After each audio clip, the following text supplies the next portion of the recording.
Celluloid के सितारे।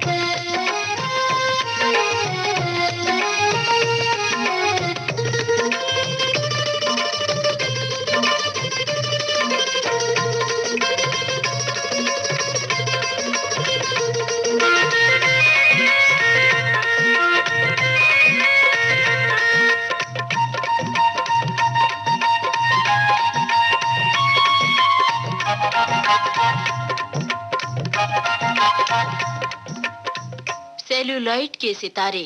इस कार्यक्रम में आज हमारे मेहमान हैं गीतकार, पटकथा और संवाद लेखक सूरज सनीम। आपसे बातचीत कर रहे हैं सूरज शुक्ला।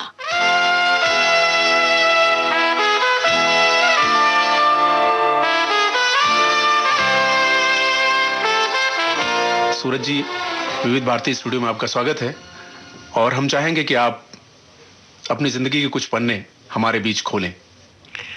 साहब, मीना कुमारी का एक शेर है, तुम क्या करोगे सुनकर मुझसे मेरी कहानी, बेलुत्फ जिंदगी के किस्से हैं फीके फीके।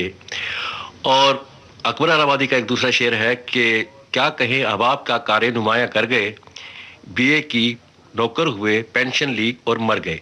दोनों शेरों के बीच में ही मेरी जिंदगी की कहानी छुपी है। हुजूर, हर कामयाब आदमी की जिंदगी की कहानी होती तो फीकी फीकी है, लेकिन फिर भी हम जानना चाहेंगे कि आप मूलतः रहने वाले कहाँ के हैं? रहने वाला हूँ मैं बलूचिस्तान के कंटोनमेंट नगर लोरालाई का। बचपन, जवानी, एजुकेशन लुधियाना में ली है और बाकी जिंदगी तकरीबन बॉम्बे में गुजार दी है। मुंबई कब और कैसे आना हुआ? 72 में आया, जैसे बाकी लोग आते हैं। उन दिनों रेलवे में एक थर्ड क्लास होती थी जिसे आजकल आप लोग सेकंड क्लास कहते हैं, उसके स्लीपर में आया था। और लेखन की शुरुआत कैसे हुई आपकी? कहानियां लिखने का शौक बचपन से था। मेरे ख्याल है 5-6 साल की उम्र में मैंने पहली कहानी एक घर ली थी। कॉलेज के ज़माने में कहानियां छपनी शुरू हो गई थी, तो ख्याल आया कि क्यों ना बॉम्बे चलें और ये जो घिसी पिटी कहानियां हैं इनके रुझान को बदलें। फिल्मों के रुझान को तो नहीं बदल पाए साहब, खुद ही बदल गए। नमक की कान में आकर नमक हो गए। आपके पसंदीदा फिल्म मेकर कौन से रहे सूरज सनीम साहब? मेरे पसंदीदा मेकर्स हैं गुरुदत्त, विमल राय, प्रियदर्शन, विजय आनंद, ब्रिज। इन सब के साथ आपने काम किया, लेकिन इन सब की पिक्चरों का जो पसंदीदा आपका गीत है, उसमें पहला जो सबसे ज्यादा पसंद गीत आपका कौन सा है? ये कहना गलत होगा कि इन सब के साथ मैंने काम किया है। ये इनमें से अक्सर लोग उस जमाने के हैं जिन दिनों मैं बच्चा था और फिल्में शौक शौक से देखा करता था। लेकिन आइए, जब बातचीत चल रही है पसंद के गानों की, तो मैं आपको पहला वो गीत सुनाता हूँ जो मुझे लगता है जैसे मेरी जिंदगी की कहानी हो। मन रे काहे न धीर धरे, चित्रलेखा में।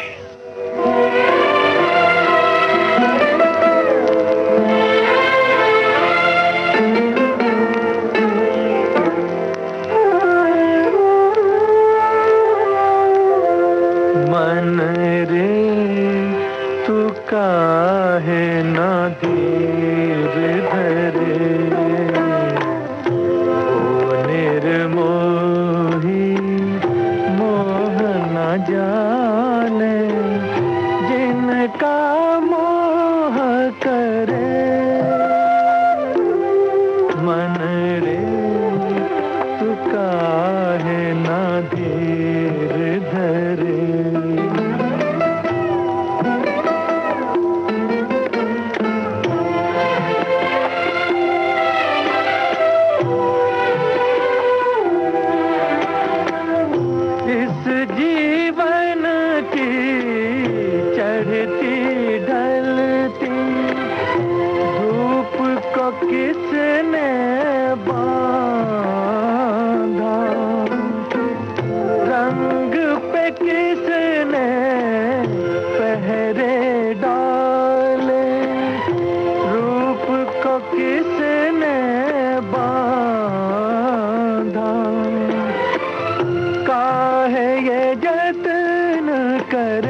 मरे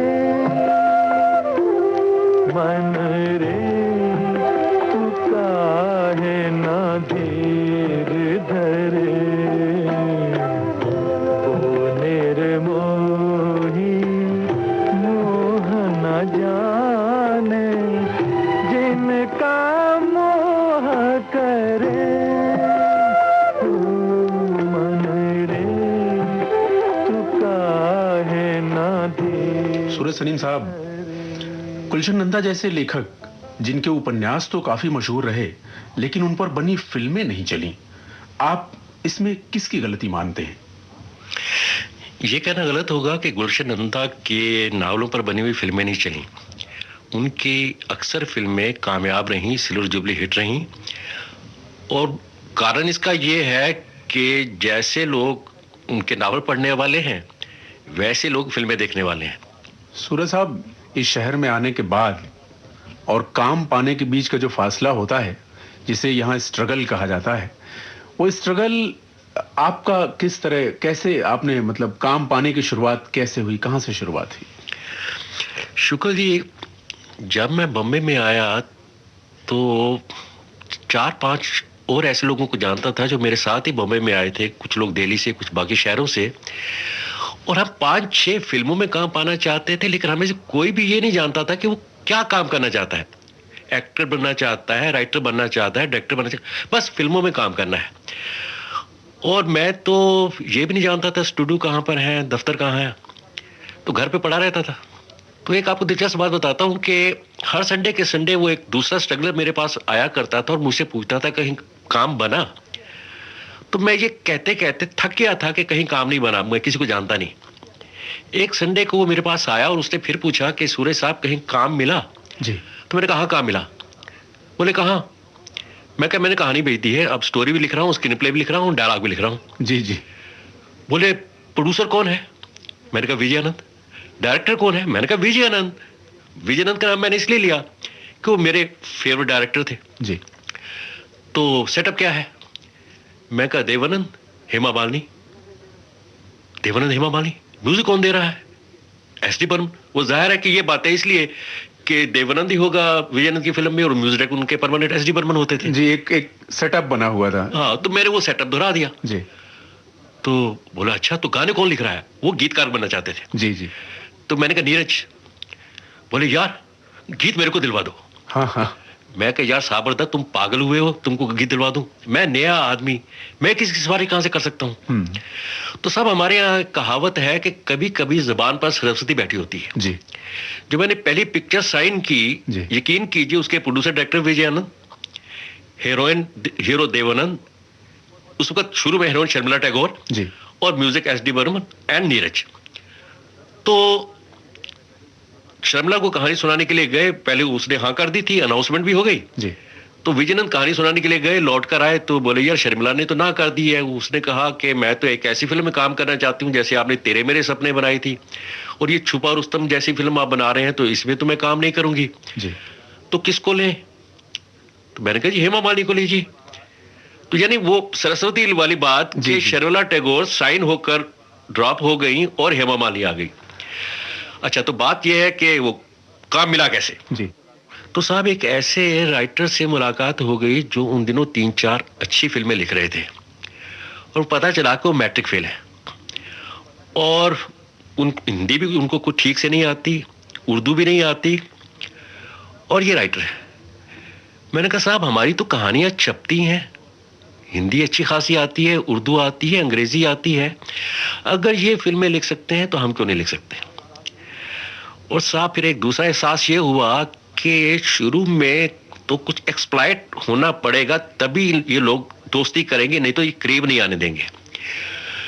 तो यूं समझिए कि 2-4 महीने मैंने उस राइटर के लिए घोस्ट राइटिंग की, और जब वो मेरे ऊपर डिपेंडेंट हो गया कि सूरज के बिना गुजारा नहीं, तो मैंने कहा साहब ऐसे तो एक तरफा कारोबार नहीं चलेगा, आप कम से कम इतना तो कीजिए कि जहां पर आपका काम ना बने, आपकी कहानी ना बिके, उस डायरेक्टर या प्रोड्यूसर को बोलिए कि सूरज से कहानी सुन लो।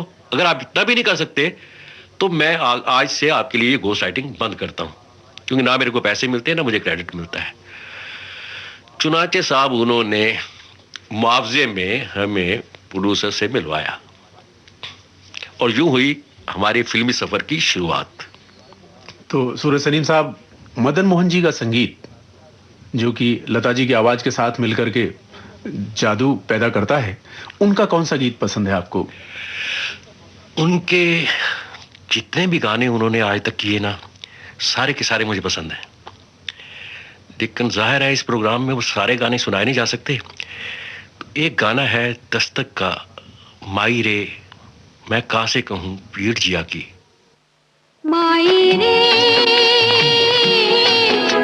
मैं कहाँ से कहूँ पीर अपने जिया की। माई रे मैं कहाँ से कहूँ पीर अपने जिया की। माई रे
आपकी जो शख्सियत है वो एक राइटर की है आज, लेकिन अगर आप राइटर ना होते तो क्या होते?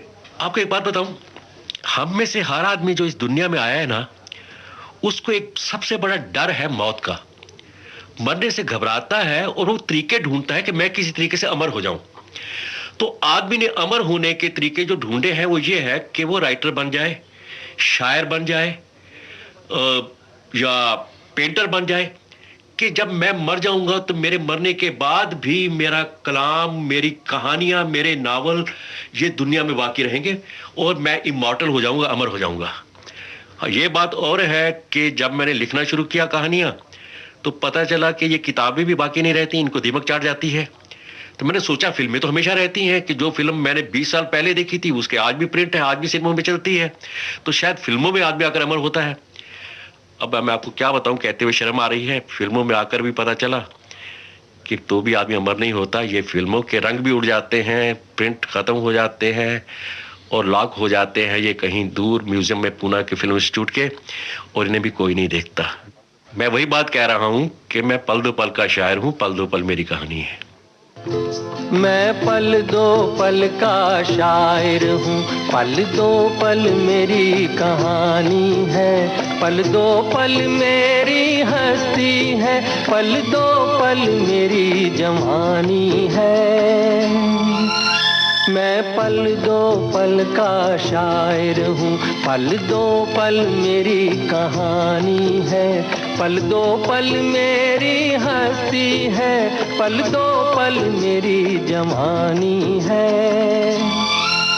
मैं पल दो पल का शायर हूँ।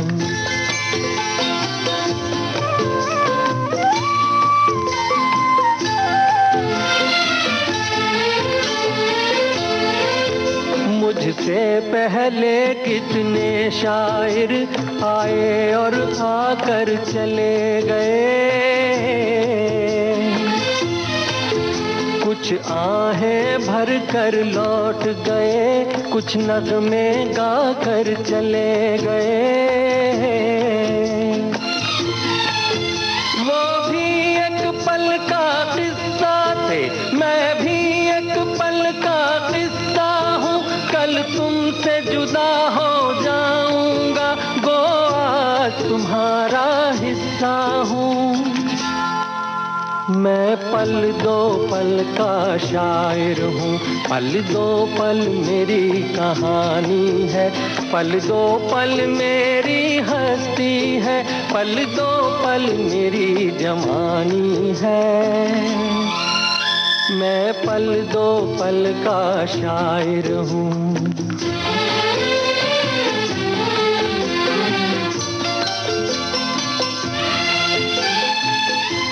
जैसे एक सवाल लोगों के मन में उठता है कि जो साहित्यिक अभिरुचि के लेखक हैं, यानी लिटरेरी बैकग्राउंड के जो राइटर्स हैं, वो आज फिल्मों में क्यों नहीं है, क्यों खप नहीं पा रहे हैं, या वो उन्हें काम क्यों नहीं मिल रहा, उस तरह की फिल्में बन के सामने क्यों नहीं आ रही हैं?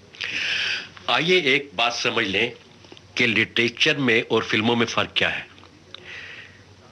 लिटरेचर किताबें वो लोग पढ़ते हैं जो पढ़े लिखे हैं, किताबें पढ़ने के लिए पढ़ा लिखा होना बहुत जरूरी है। फिल्में वो लोग देखते हैं जो अनपढ़ हैं, जाहिल हैं, हमारी यानी मेजॉरिटी जो है वो उन लोगों की है। तो पढ़े लिखे लोग जो हैं वो माइनॉरिटी में आ जाते हैं और वो फिल्म को हिट नहीं कर सकते, थिएटर का हाल फुल नहीं कर सकते जी। तो जरूरी है कि इन लोगों के लिए जो लोग फिल्में लिखें, जो लोग फिल्में बनाएं, उनकी अपनी अकल भी उनकी लेवल पर होनी चाहिए, एक प्रोफेसर की लेवल पर नहीं होनी चाहिए। मैं ये कह रहा हूं कि प्राइमरी क्लास के बच्चे को पढ़ाने के लिए एक प्रोफेसर किस्म का पीएचडी आदमी नाकाम हो जाएगा, उसको पढ़ाने के लिए अपना 4, 6, 8 जमातें पढ़ा हुआ आदमी होना चाहिए। तो इसलिए इस किस्म के लोग हैं फिल्मों में, क्योंकि देखने वाले लोग इस किस्म के हैं। आज हर फिल्म मेकर कहता है अच्छे राइटर्स की कमी है, जबकि सारे पुराने दिग्गज अभी मौजूद हैं, कुछ एक को छोड़कर। सूरज सलीम साहब, इसमें क्या, इसकी वजह क्या है, कौन जिम्मेदार है इस चीज का? मूल लेखन आज की जो फिल्म बनाने की विधा है उसमें स्वीकार्य नहीं है। जी नहीं, ओरिजिनल राइटिंग किसी प्रोड्यूसर को नहीं चाहिए, कहीं की कॉपी या कोई हिट फिल्म का रीमेक, कुछ इस तरह की चीजों को आपके द्वारा उसको लिखवा लेते हैं, मतलब री राइटिंग करवाते हैं, राइटिंग नहीं होती। अब ईमानदारी की बात तो यही है जो आप कह रहे हैं।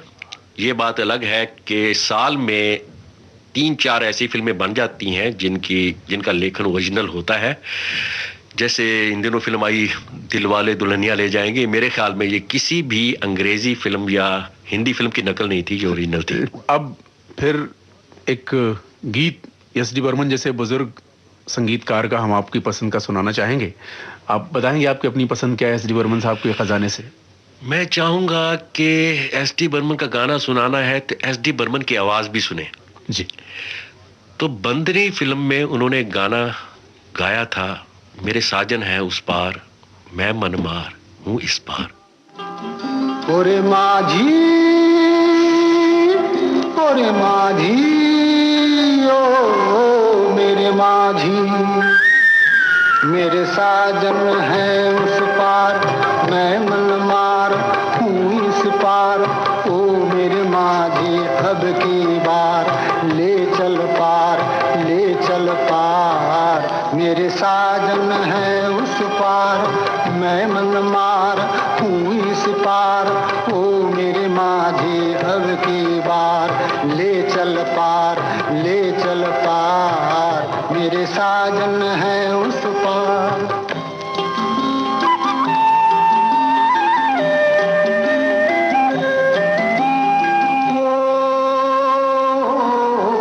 मन की किताब से तुम मेरा नाम ही मिटा देना, गुम तो न था कोई भी, अब गुण मेरे भुला देना।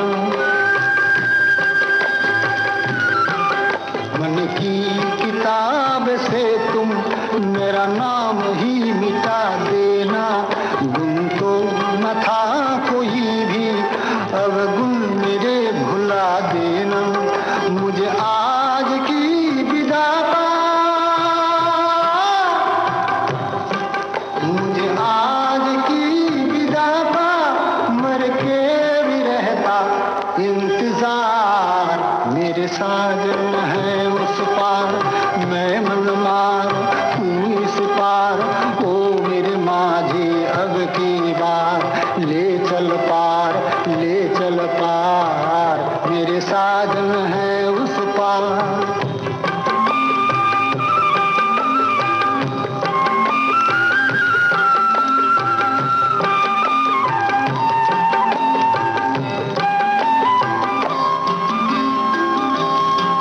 मत खेल जल जाएगी, कहती है आग मेरे मन की। मत खेल, मत खेल, मत खेल जल जाएगी, कहती है आग मेरे मन की। मैं बंदिनी पिया की, मैं संगिनी हूँ साजन की। मेरा खींचती है आंचल, मेरा खींचती है आंचल, मन मीत तेरी हर पुकार। मेरे साजन है उस पार। ओरे माझी,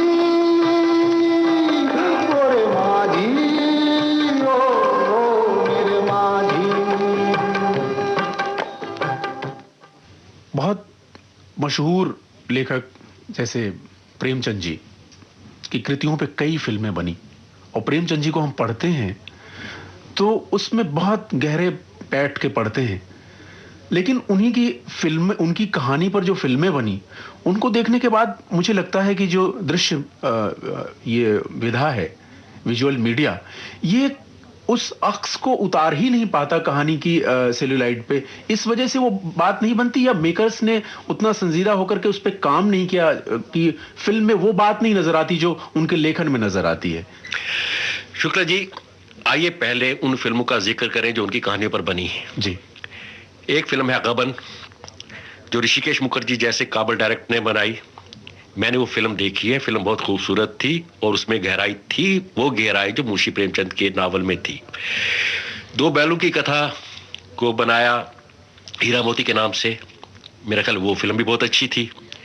फिर सत्यजीत रे जैसे डायरेक्टर ने शतरंज के खिलाड़ी बनाई, और ये पिक्चर पूरी दुनिया में इसने वाह वाह हासिल की। और इसके अलावा उनके कौन से नावल पर फिल्म बनी है? हाँ, गोदान बनी, राजकुमार थे, कामनी कौशल थे, वो फिल्म भी काफी अच्छी थी। तो ये कहना कि उनके नावलों पर या उनकी कहानियों पर, हाँ सत्यजीत रे ने एक और कहानी पर भी शॉर्ट फिल्म भी बनाई थी उनकी, जिसमें स्मिता पाटिल थी, ओमपुरी थे। तो ये कहना कि लोगों ने उनकी कृति के साथ जस्टिस नहीं की, मैंने कहा इनके साथ ज्यादती होगी। ये बात अलग है कि ये ऑडियो विजुअल मीडियम है और जो आप पढ़ते हैं वो एक दूसरा मीडियम है। तो एक मीडियम से दूसरे मीडियम में ट्रांसलेट होने में कुछ ना कुछ तो खुशबू जाएगी साहब। आजकल हर फ्लॉप फिल्म का राइटर हमेशा अखबारों में बयान देता है कि हुजूर हमने तो फिल्म अच्छी लिखी थी, लेकिन प्रोड्यूसर ने, हर तीसरे दिन अखबार में यह बात आती है कि फलानी फिल्म 8 करोड़ की बनी और वो फ्लॉप हो गई। और उसके बाद फिर राइटर का बयान आता है उसी अखबार में तीसरे दिन कि हमने जो लिखा था उसको ज्यों का त्यों उतारा नहीं, उसमें कहानी में फेरबदल कर दी। देखिए, ये राइटर ये बात फिल्म की रिलीज होने के बाद ही क्यों कहते हैं, रिलीज होने से पहले क्यों नहीं कहते? मैं आपको बताऊं क्यों। वो इंतजार कर रहे होते हैं कि अगर तो फिल्म कामयाब होती है तो मैं बोलूंगा कि ये मैंने लिखी और ये इसकी कामयाबी का सेहरा मेरे सर बनना चाहिए, क्योंकि मेरी कहानी ही फिल्म की बुनियाद थी। और अगर नाकाम होती है तो उसके बाद वो शोर मचाना शुरू कर देते हैं कि साहब मारा गया, लूट लिया गया, मेरे काम के साथ जस्टिस नहीं हुई। मेरा ख्याल है ऐसा प्रोटेस्ट उन्हें बनने से पहले करना चाहिए। अब नौशाद साहब का ख्याल आता है, जिन्होंने अपने दौर में ऐसा म्यूजिक दिया है कि सुनने के बाद लगता है कहीं हम गांव में सैर करके आ रहे हैं। तो उनकी फिल्मों में से कौन सा, उनके गीतों के खजाने में से आपको कौन सा गीत सबसे ज्यादा पसंद है? मैं आपको उनका वो गीत सुनाऊंगा जिसमें ना तो आप गांव की सैर करेंगे ना शहर की सैर करेंगे, आप सैर करेंगे तो आत्मा की। अमर में एक गीत है, तेरे सदके बलम न कर कोई गम, ये समा ये जहां फिर कहां।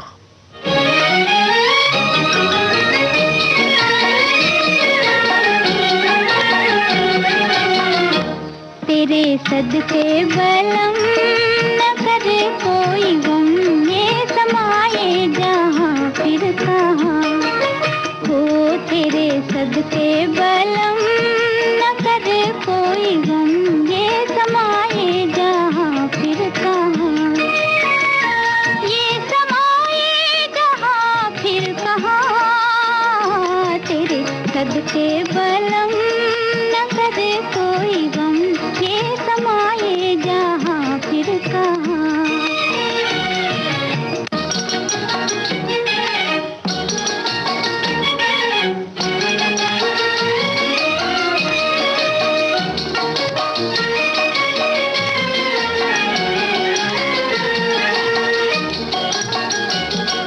दिन है सुहाने फिर कौन जाने, आए न आए बहार। तू हमको पी ले दम भर को जी ले, दुनिया का क्या एतबार। खोज पिया दुनिया का क्या एतबार। तेरे सदके बलम न करे कोई गम, ये समाए जहां फिर कहां।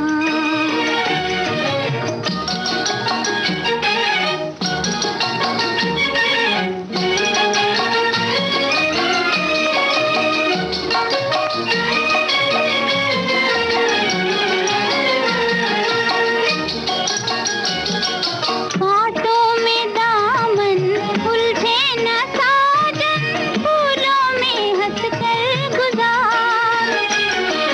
थोड़ी खुशी है थोड़ी हंसी है, दुख जिंदगी में हजार। खोज पिया दुख जिंदगी में हजार। तेरे सदके बलम न करे कोई गम, ये समाए जहां फिर कहां।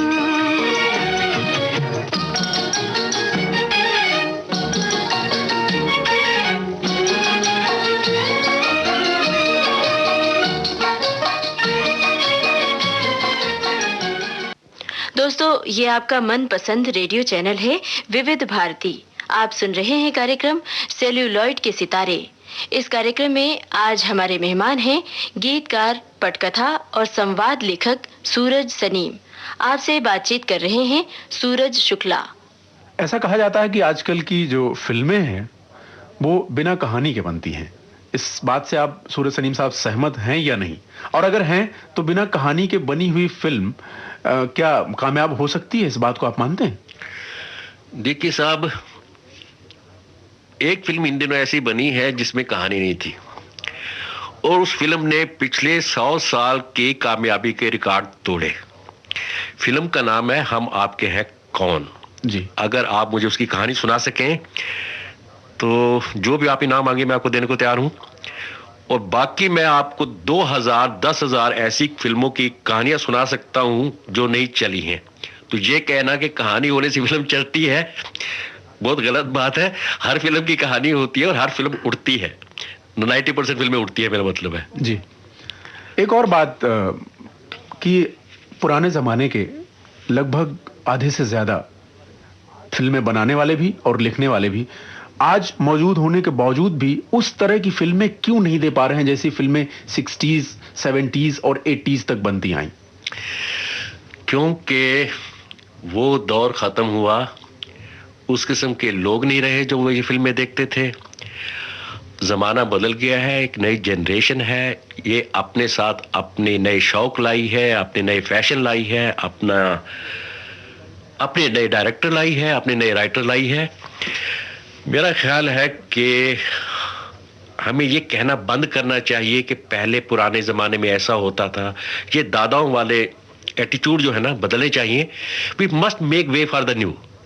नई नस्ल की अपनी नई डिमांड्स होती हैं और उनकी बातें सुननी चाहिए, उनके गीत भी सुनने चाहिए, उनका म्यूजिक भी सुनना चाहिए।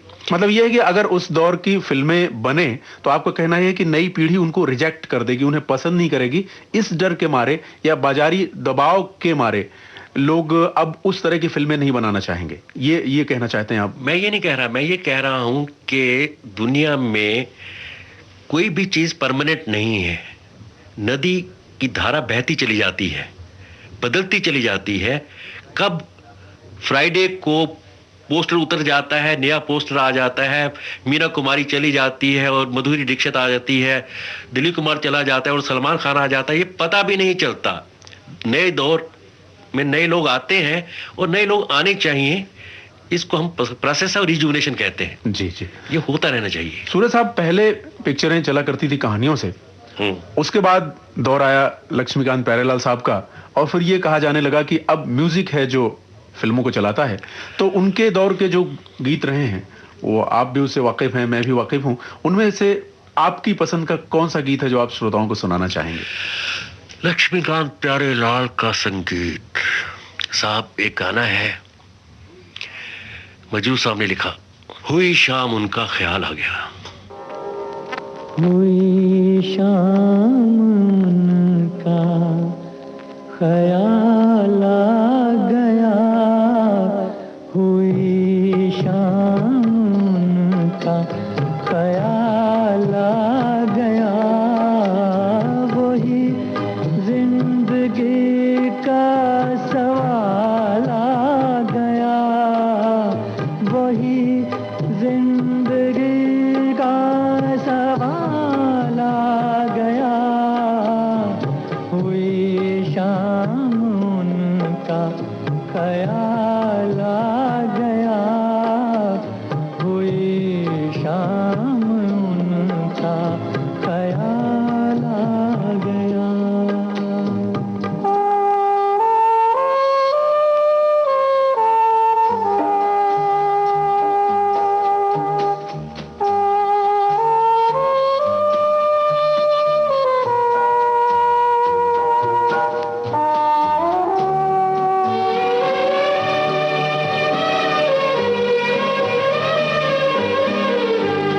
अभी तक तो होठों पे था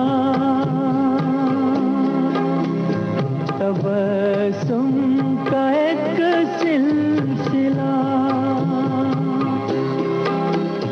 बहुत शादमां थे हम उनको भुला कर, अचानक ये क्या हो गया कि चेहरे पे रंगे मलाल आ गया, कि चेहरे पे रंगे मलाला गया, हुई शाम उनका ख्याल आ गया, हुई शाम उनका ख्याल आ गया।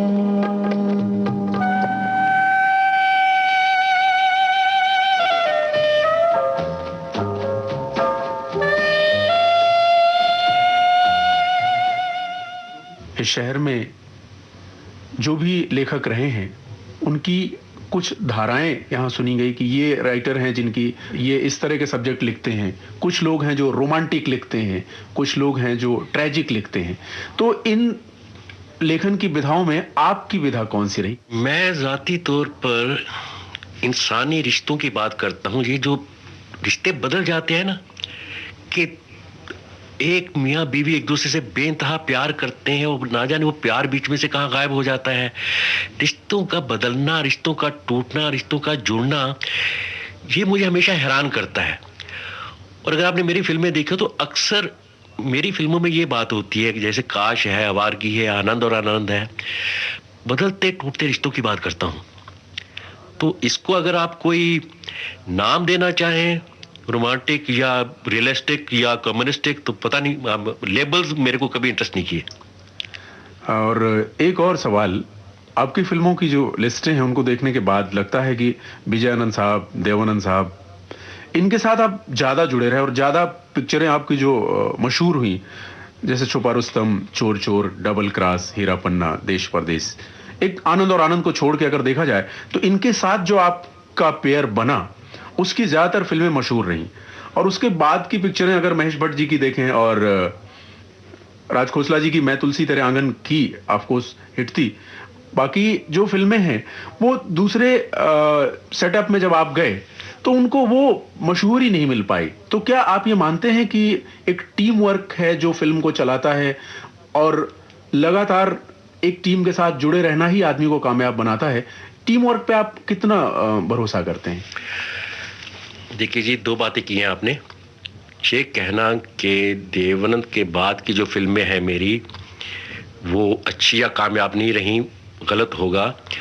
क्योंकि एक टारगेट ऑडियंस होता है जिसके लिए आप फिल्म बना रहे होते हैं। अगर मैंने टीवी ऑडियंस के लिए जन्म बनाई है या डैडी बनाई है या जीवन संध्या बनाई है तो उसे वो टारगेट ऑडियंस मिला, वो कामयाबी मिली, वो शोहरत मिली। Gardish is a silver jubilee film. तो ऐसा नहीं है कि, बल्कि इन फिल्मों को से मैंने ज्यादा नाम पाया, ज्यादा शोहरत पाई, बल्कि यानी हीरा पन्ना जैसी फिल्मों से। तो आइए, दूसरा पहलू है आपके सवाल का। तो ये सही है कि फिल्म का मीडियम जो है एक अकेले आदमी का मीडियम नहीं है, इंडिविजुअल का मीडियम नहीं है। एक शॉट जब होता है तो उसके पीछे 100 आदमी खड़े होते हैं। तो writer, director, cameraman, lightman, artist, 100 आदमियों की मिली जुली मेहनत जो होती है वो एक फ्रेम में आती है। तो अगर कोई अकेला आदमी अपने आप को फिल्म की कामयाबी के लिए जिम्मेदार समझे या किसी अकेले आदमी पर ये इल्जाम थोपा जाए कि फिल्म नाकाम हुई है, वो रिस्पॉन्सिबल है, ऐसा नहीं होगा। ये पूरा टीम वर्क है और जो आदमी टीम में काम नहीं कर सकता वो इस पेशे में कामयाब नहीं हो सकता। कामयाबी के लिए बहुत जरूरी है कि आप दूसरे की बात सुने, दूसरे को अपनी बात सुनाएं। कामयाबी से ख्याल आया एक कामयाब म्यूजिक डायरेक्टर का, शंकर जयकिशन, जिनके लगभग हर गीत कामयाब रहे। तो उन कामयाब गीतों की लिस्ट में से आप कौन सा गीत चुनेंगे श्रोताओं के लिए? हाँ, दिल अपना और प्रीत पराई, अजीब दास्तां है ये। अजीब दास्तां है ये, कहाँ शुरू कहाँ खत्म, ये मंजिलें हैं कौन सी, न वो समझ सके न हम। अजीब दास्तां है ये, कहाँ शुरू कहाँ खत्म, ये मंजिलें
सूरज सलीम साहब, अब फिल्मों के बाद एक नई विधा शुरू हुई धारावाहिकों की, और धारावाहिकों की शुरुआत ने एक नए राइटर्स की बिल्कुल एक काफी अच्छी खासी संख्या में मौजूदगी का एहसास कराया मुंबई में, और कई एक सीरियल जैसे हम लोग, खानदान अच्छे भी आए। आपका झुकाव सीरियलों की तरफ क्यों नहीं हुआ?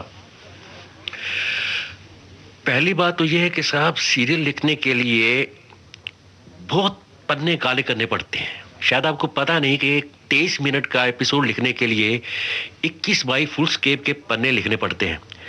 और दूसरी बात यह है कि ये टाइम बाउंड होता है।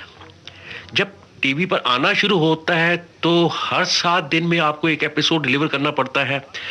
तो यूं समझिए कि एक तलवार सर पर लटकी रहती है कि अब कि अगर ये एपिसोड पूरा नहीं हुआ, आज अगर ये नहीं लिखा गया तो कल शूट नहीं होगा, कल शूट नहीं होगा तो परसों जा नहीं पाएगा और लोग आप पर इल्ज़ाम देंगे।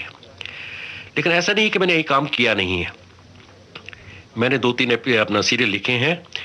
एक शायद आपने प्रोजेक्ट टाइगर नाम से एक आता था, रक्षक नाम से एक सीरियल आता था जो जंगलात के बारे में था, जो एनवायरनमेंट के बारे में था, वो मेरा लिखा हुआ था और काफ़ी कामयाब रहा था। और अभी 1-2 मैंने ऐसे काम किए हैं एक्सपेरिमेंटल तौर पर, तो लेकिन बाकायदगी से नहीं कर पाऊंगा क्योंकि फिल्म में मेरा पहली प्रायोरिटी है, और वो फिर है कि अभी जिंदगी के सहारे बहुत हैं, मैं क्यों डूब जाऊं, किनारे बहुत हैं। मतलब आप उन्मुक्त लेखन के हिमायती हैं। वो बंदिशें और टाइम बाउंड कोई भी काम करना आपको, फिल्मों से चूंकि आप आए हैं इस वजह से शायद ये इस तरह का काम आपको पसंद ना हो। मैंने बोला ना कि अगर तो मजबूरी हो कि साहब फिल्मों से निकाल दिया जाऊं, तो शायद मजबूरी में मैं वो काम करने लगूं जो अब तक नहीं किया।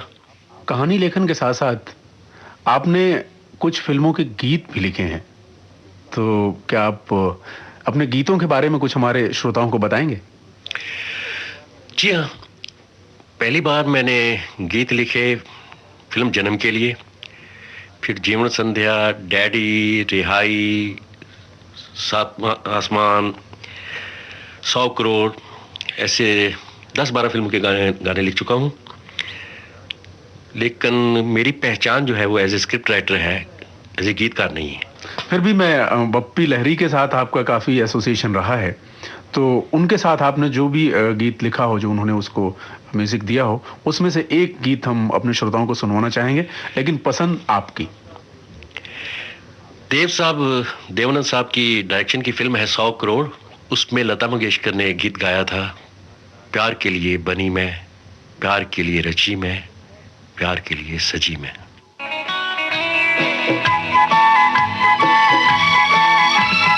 प्यार के लिए बनी मैं, प्यार के लिए सजी मैं, प्यार के लिए रची हूँ मैं।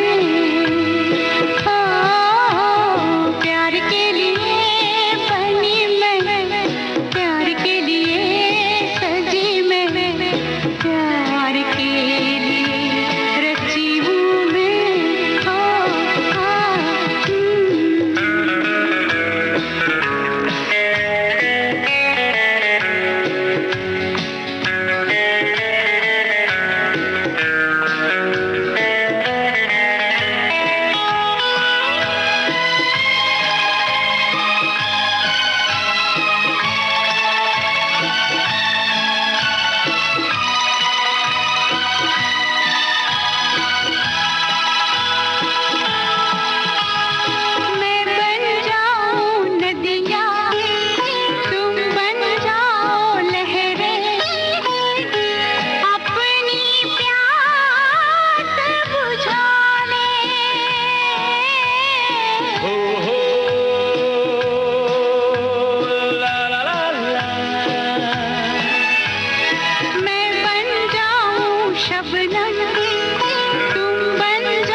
सूरज सलीम साहब, हम बहुत सवाल आपसे करना चाहते हैं, लेकिन अभी मुझे लग रहा है कि आपने अपने बारे में कुछ बताया नहीं पूरा, वो काफी कुछ रह जा रहा है, जैसे कि आपका परिवार और आपका यहाँ जो लेखन का एक समाज है, मतलब कौन कौन से वो लोग हैं, वो हमसफर जो आपके साथ बंबई में बहुत दूर तक चले, इनके बारे में कुछ आप बताएंगे? देखिए साहब, जहां तक बात रही परिवार की, तो मैं दुनिया में अकेला हूं। मेरी माँ के जाने के बाद मेरा परिवार खत्म हो गया, एब्सोल्युटली अलोन।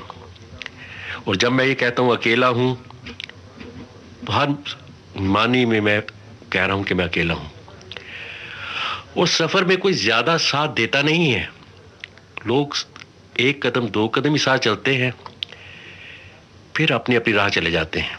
सूरज सलीम साहब, आपने हेमा जी के साथ एक पिक्चर की थी, दिल आसना है, और उस पिक्चर के बारे में कहा गया कि वो पिक्चर हिंदुस्तानी जो रिवायत है, जो यहाँ का सोशल सिस्टम है, उसके खिलाफ थी वो पिक्चर।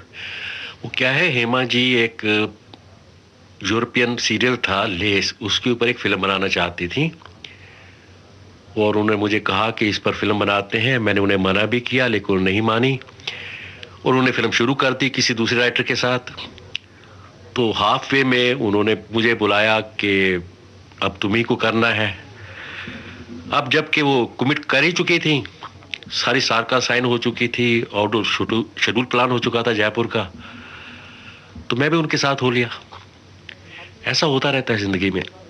आपने सूरज साहब एक और पिक्चर की थी, रिहाई, जो राजस्थानी परिवेश की थी, और उसमें भी काफी बोल्ड तरीके से आपने किया था। अरुणा राजेश जी ने डायरेक्ट किया था उसे।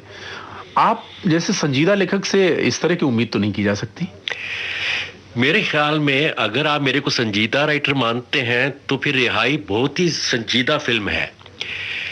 ये एक फेमिनिस्ट किस्म की फिल्म है, जिसमें ये सवाल पूछा गया है कि जिन कामों को लोग अपने लिए जायज समझते हैं, वही बातें औरतों के लिए गुनाह क्यों हो जाती हैं। वो बातें जिसको आप अपनी छोटी सी गलती भी नहीं समझते, उसके लिए आप उनकी जिंदगी लेने को तैयार हो जाते हैं। उसमें कुछ सवाल उठाए गए थे, मेरा ख्याल है उन सवालों का जवाब अभी तक मर्दों ने दिया नहीं है, और या शायद फिर आपने फिल्म नहीं देखी। हुजूर, मैंने फिल्म देखी है, और उसको देखने के बाद हमने ही नहीं, जिन्होंने देखी, यहां तक कि अखबारों में कई बार ये बात आई कि इतनी बोल्ड फिल्मों के लिए अभी हिंदुस्तान तैयार नहीं है। तो तैयार होना चाहिए, उन्हें तैयार करना चाहिए हमें। ये कब तक आप औरतों को भेड़ बकरियां समझते रहेंगे, उनको दूसरे दर्जे की चीज समझते रहेंगे?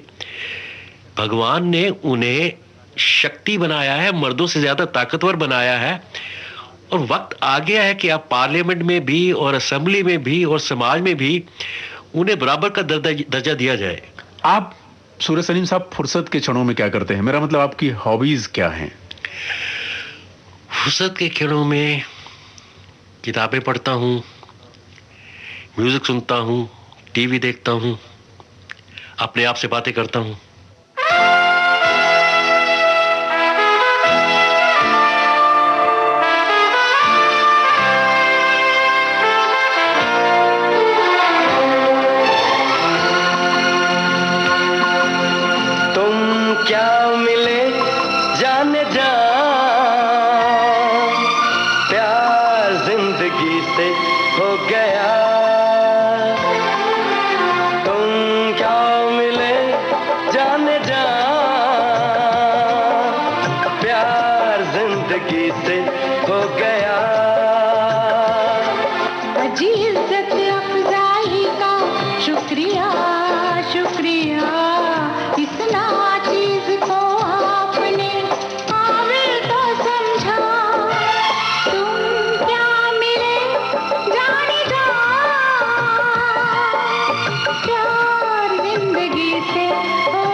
से अलग लाए हैं लिखवा के तकदीरें, तोड़ के हम रख देंगे रस्मों की जंजीरें।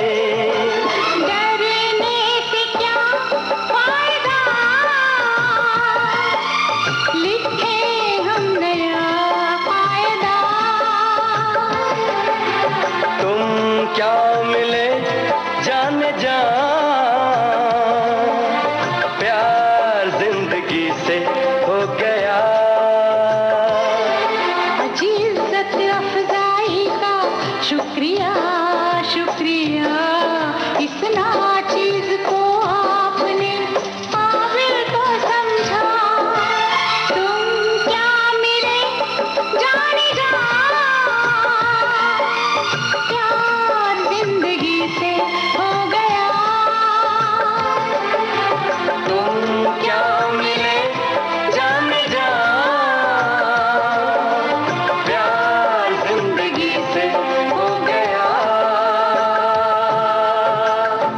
सूरज सलीम साहब, बहुत अच्छा लगा आपसे मिलकर, और हम आपको बहुत बहुत धन्यवाद देते हैं कि आप हमारे साथ यहाँ इतनी देर तक रहे, और आपने अपने जो भी बेबाक तरीके से जितने हमारे श्रोताओं तक अपनी बात पहुंचाई है, इस बात के लिए हम आपके शुक्रगुजार हैं। नमस्कार। मैं शुक्रिया अदा करता हूं आपका और इन सब श्रोताओं का जिन्होंने इतने सब्र के साथ ये प्रोग्राम सुना, विविध भारती वालों का जिन्होंने मुझे इस प्रोग्राम के लिए निमंत्रण दिया। Thank you very much. तुम क्या मिले जाने जा, प्यार जिंदगी से हो गया।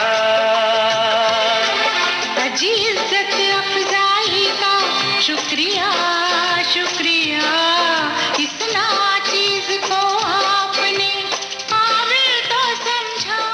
सेल्यूलॉइड के सितारे, इस कार्यक्रम में आज के हमारे मेहमान थे गीतकार, पटकथा और संवाद लेखक सूरज सनीम। आपसे बातचीत कर रहे थे सूरज शुक्ला।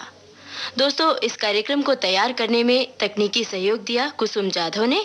कार्यक्रम की प्रस्तुतकर्ता हैं शकुंतला पंडित। अगले हफ्ते फिर किसी सितारे के साथ आपकी खिदमत में हाजिर होंगे। नमस्कार। सेल्यूलॉइड के सितारे।